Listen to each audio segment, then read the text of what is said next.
Let me ask you about the budget. You said last year, during one of the Obama budgets, you said we cannot keep saying we'll add debt every year, and there is no reckoning for that. A budget passed out of the Senate this week.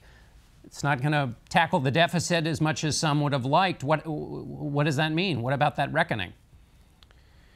Yeah, tremendous frustration as we walk through this process. There are several votes there to try to bring back the budget, not necessarily on the tax side, but on some of the spending side. The way to be able to get out of this big hole that we're in is pretty straightforward. To be able to limit our spending, it's not a matter of dramatic cuts, but to be able to cap our spending and to make sure it doesn't continue to grow past inflation rate, but then to also have a growing economy. For the last 10 years, our economy has grown at less than 2%.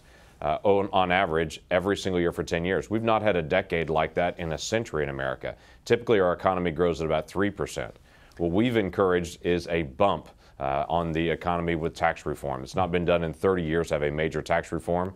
If the economy is stuck, as I like to say with the old illustration of a record needle, if the economy is stuck in the same track over and over again, somehow you've got to be able to bump that to get it going.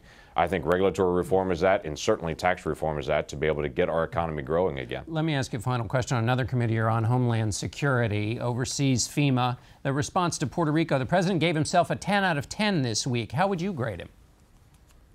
I'm not sure I'd give a grade on that one. I'd say it's extremely difficult for FEMA dealing with disasters in Houston, in Florida, and Puerto Rico at the same time. You have staff that's incredibly stretched.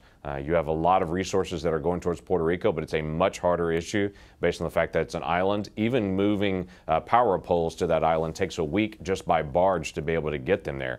All of their power is out across the entire island. You've got 3.5 million people that have got to get access to basic services again, and it takes a long time to get equipment there. All right, we're out of time. Senator, thanks so much for being with us. Thank you.